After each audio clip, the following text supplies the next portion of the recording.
afternoon, everyone. My name is Paul, and I am a nerd, and you are lucky enough to be here for the September, I almost said August, the September 2018 PracticeMaster Virtual User Group meeting, where today we are talking about the new dashboard feature. Mary Jo will take that topic, and I will be talking about the new functionality in the Outlook button bar for PracticeMaster. Without further ado, I am going to press all the magic buttons that are going to get me to just the right place so that Mary Jo and I can start talking about, well, where are we going? Well, we got that same thing going here, Mary Jo, that we had before. I forgot to, okay. In STI and I will get us in there, and Mary Jo will start talking about dashboards. Here we go. Take it away. Okay, so in version 19 we have this awesome new feature, and we can go ahead and sign in as, oops, I'm not in there, as Ron, because we do need somebody in here.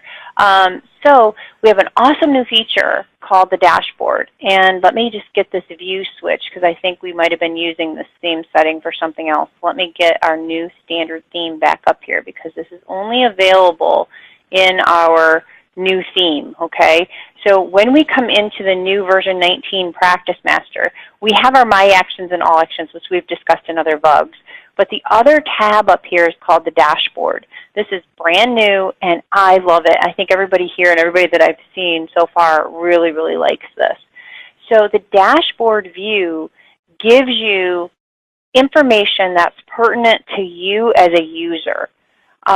You can see your calendar at a glance, and it's going to have today and the next few days right in your vision, and everything that you have to do on those specific days. Now, depending on how many things you have on a day, this might show fewer days because it's going to take up this room of all the events that you have going on. So this is going to be your events, everything that's happening. Now, you can also click on certain days and just see if you have anything on those days if you want to be specific. For certain days of the month. So if we go back to the 17th, you have nothing scheduled on those days, of course. So you can flip that and kind of see some different things. You also can add an event right from here. So if we wanted to just go in and add an event to our calendar, we can just click Add Event, choose the day, and it will go ahead and add that on. When we go back and close that, it takes us right back to our home. I'm going to just cancel out of this. Don't want to really add one. And it would take you back to see your items here. Now, I flipped it. We're in sample data, so I don't know what dates it was looking for. So I'm going to come out of that and come back in, and nope, it's not going to reset it for me. But it's probably nothing in 2018. I don't know what the sample data dates are. Yeah, so I'm kind of lost. I don't know what days it's showing. So there's Labor Day. Yeah, it might be something further out. But it will show your current week and what you're doing that day forward. The other part of the dashboard is your tasks that you have to do.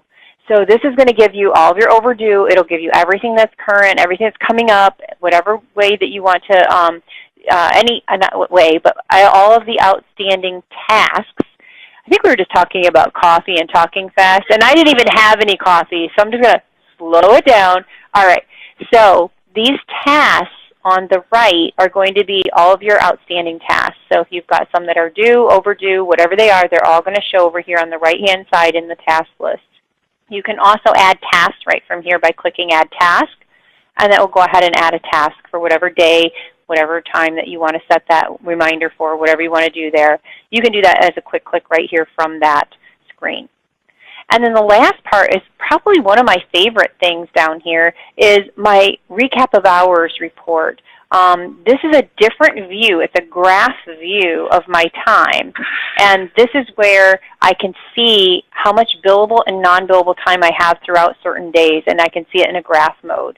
I have set the settings here to show me where my 8-hour mark is, so I can see whether I'm over or under my 8-hour mark. And you can display this by the day, and it's got this little round graph, or you can go by week, or you can do it even by month, which is really spread out and thin, but you could do that. I tend to look at mine in weekly mode. If you want to start your day on Monday, you can bump that over a day, and there's your Monday, Tuesday, Wednesday through Sunday. You can arrow over to the right or left to move this from different weeks any way that you want there so you can see it. You can hover over the graph to see how many billable. Now the billable hours are always shown in blue, non-billable in orange. So if I hover over, I can see that I had 8.2 billable hours on this particular Monday. If I go to Friday, I've got 1 billable hour. And if there were any non-billable, it would tell me that as well and split it. It's also going to give me the total hours for whatever range it is that I'm looking at here on the screen. So if I back up and I go to my Monday for this week, I can see that's changed to 1 billable hour for the whole week here. If I flip to the next week, it's going to bump up because now I'm going to get that other 1 hour off. Whoops, too far. I'm quick happy today. There we go. There's my 8.2 hours. Also the total amount that's worth. Now the other nice thing is, if I click on this and I want to see what that time consists of, all I have to do is click it and I can view all the time slot, every time entry I put in for that day. If I need to modify one, I can go ahead and double click it, open it right up from here, and I can change it, whether it's the timekeeper, whether it's the hours, whatever it is I need to change, I can do that. I'm going to cancel out of there because I also can add a fee right from here. So if I look at this and I realize, oh, I forgot to bill for the, Kelly White case, I could go ahead and cancel, add a fee, choose Kelly White, and I can go ahead and put a fee in right there, right from this dashboard view. You can also open your task list. I didn't mention that over on the task there. If you want your entire task list, you can go ahead and open it. You can print that from here. So you can see that throughout your day, this can be very helpful. Now, this is defaulting right now. I signed in as Ron, so I had probably already set the settings to be Ron. But this little gear right here, if you click on that, will let you change the timekeeper to whoever you want. Now, in most cases, you want to see your own dashboard, but for whatever reason, if you wanted to see somebody else's, you could put that timekeeper number in. So if you set this right from the beginning and say, I want to always see my time, I want to include the comparison for my daily target of 8 hours, maybe yours is 10, whatever it is, you can put your target hours, so that's where this little line is going to come across. And then you can also have it combine your unprocessed timekeeper records with these fees so it can show you those totals. I tend to leave mine off. And then you just say, okay, and that's the graph that you're going to see. So you do have control over which timekeeper that you're looking at, and you can look at the different views and then all of that. So this is really helpful. I mean, it's such a good little recap of everything that's going on my day, my week. I can get a handle on what my billable time is. I can see my calendar and my upcoming tasks, all on the dashboard.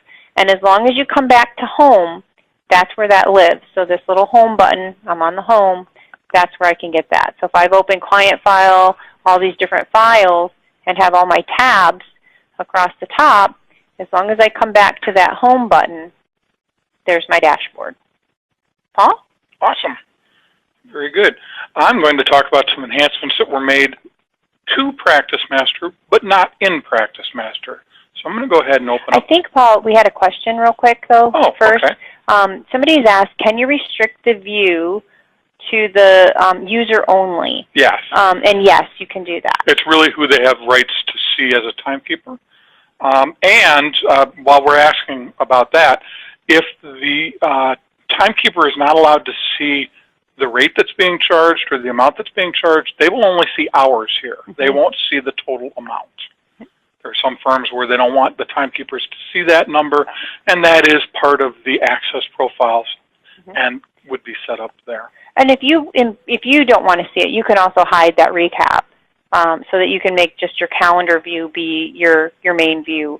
But that's just an individual setting too. Yeah, that is available. Exactly. Some people don't put as much value in that as they do in being able to see their calendar right out there. Okay.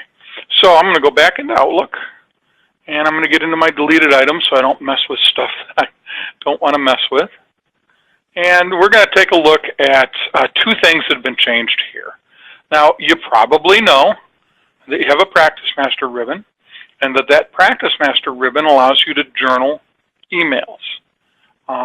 You probably also know, if you know that you can do that you can mark multiple emails and hit that button and journal them all at once.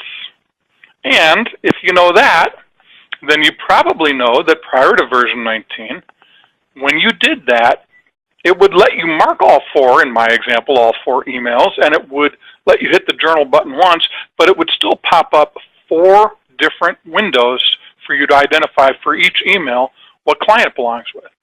Now, most of the time when people are doing this, it's the same client, and it does default. Once you specify the matter, it defaults for the second, third, and fourth box that it pops up to that, and you can just hit OK.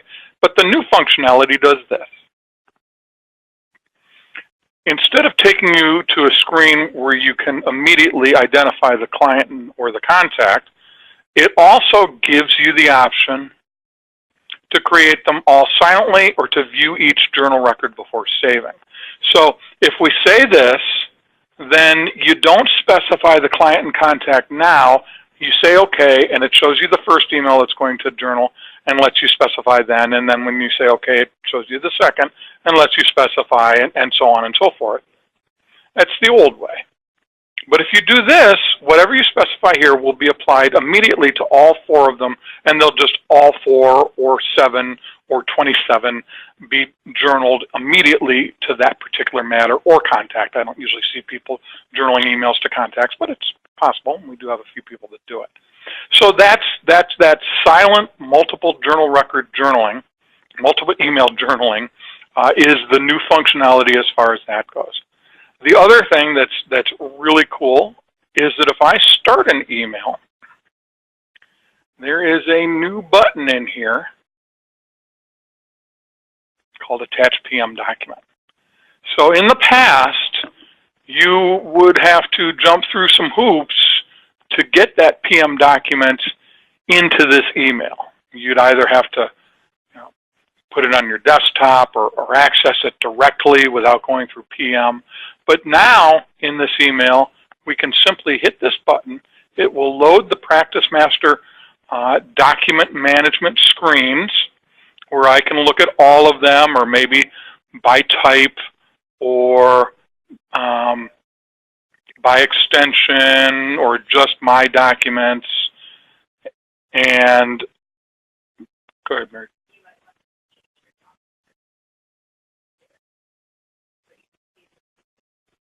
Oh, okay. Gotcha.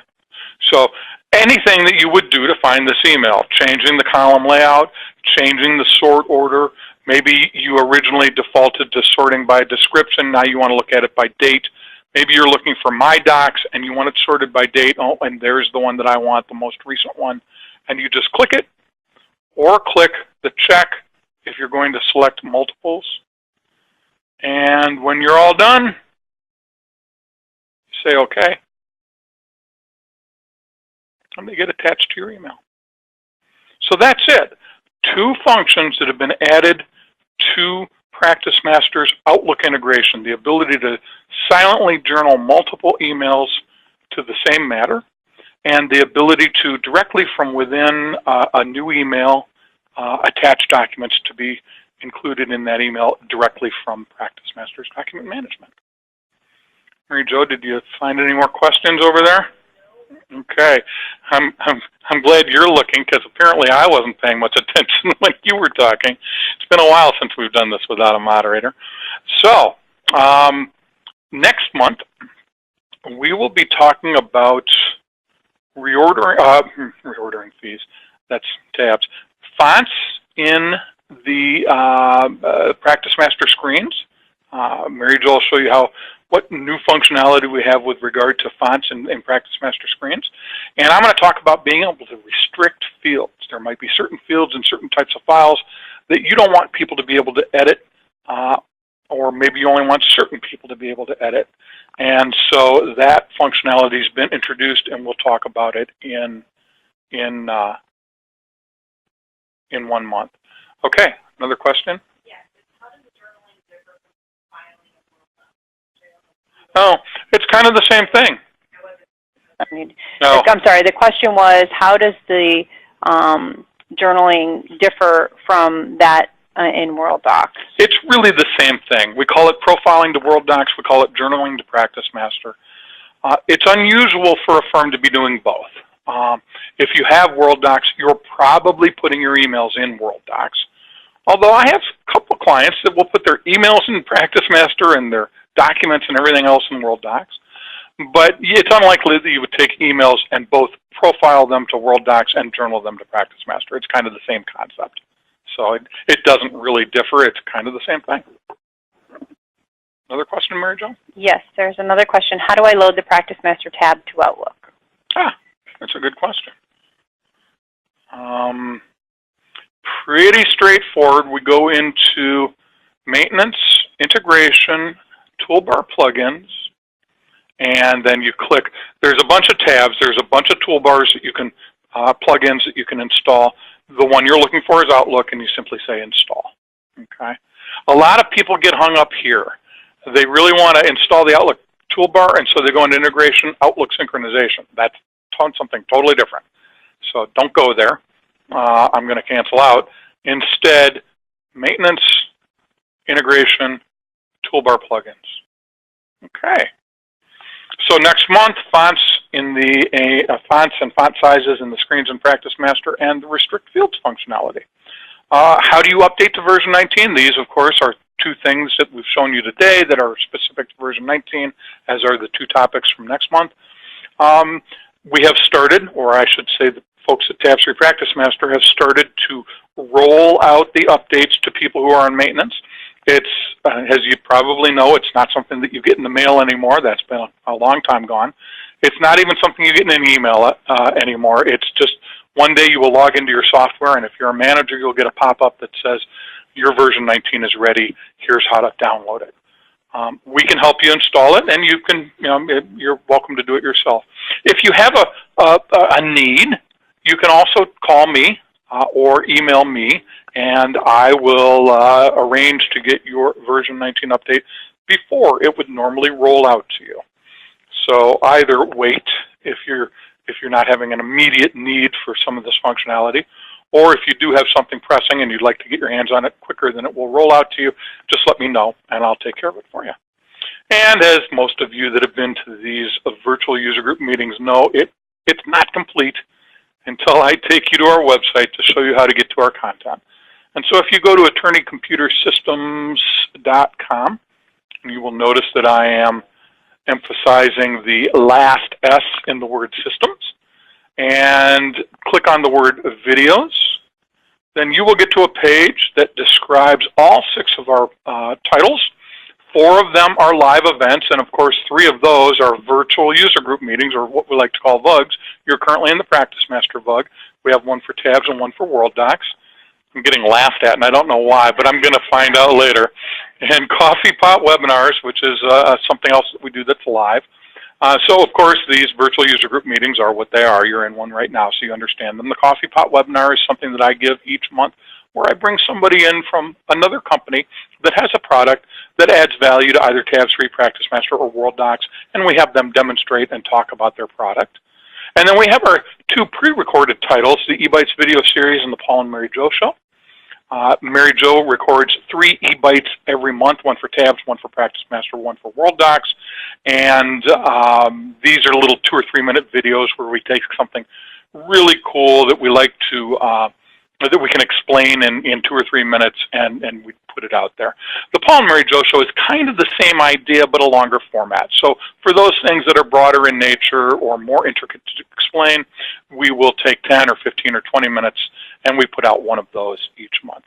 If you click on more info for any of these, let's go to the PracticeMaster Virtual User Group meeting, because that's where we are. You will find a description of what that is, and information on the next event, since it's a live event, along with 2 links to register, both being going to take you to the exact same page. It's just some people like to only click on things where they can see the whole link. As you scroll down, you'll find that this one that you're listening to right now is currently in post-production. I guess that's kind of a lie. It's not even in post-production yet. We're still recording it.